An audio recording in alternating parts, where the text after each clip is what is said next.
na placu Świętej Anny na osiedlu A w Tychach, najstarszym osiedlu, które było wybudowane w latach 1951-56. Podziwiajcie się na ten czerwony, piękny budynek. To jest Dom Kultury, w którym kiedyś Rysiek Riedel odbywał swoje pierwsze próby. A sam plac Świętej Anny, on niby jest w systemie socrealistycznym, w takim musterze, który już się nam wcale nie podoba, ale chciałam wam powiedzieć, że to jest według takiego musteru z Rzymu Piazza de Campidoglio, czyli co dosłownie oznacza plac kapitoliński, czyli piękne proporcje, arkady i richtig nie za wysokie domy, także on jest piękny.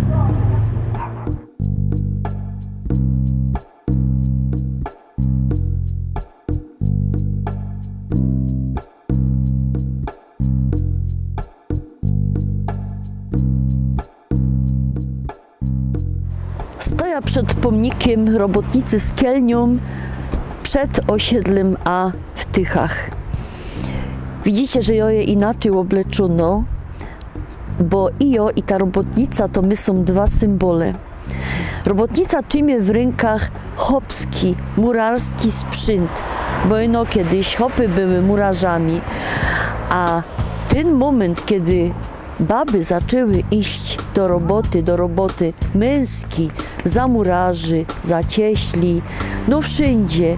On też oznaczał, że śląsko baba ściepła śląskie tradycyjne obleczenie i się oblekła tak jak ją.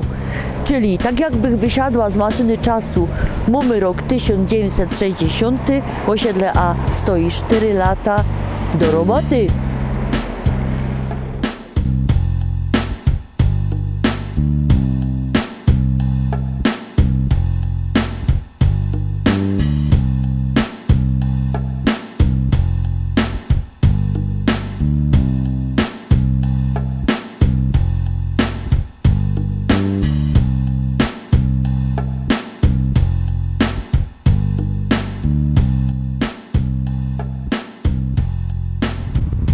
Dziwocie się na jedyny chyba w Polsce pomnik, który jest postawiony nie człowiekowi, a rzeczy.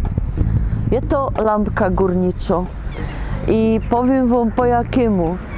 Bo lampka górnicza to podstawowy sprzęt górnika, a ona stoi na początku osiedla A, pierwszego osiedla w Tychach, które było postawione w latach 1951 do 56.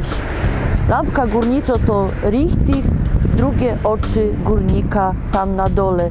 Bez to ona jest tak ważna.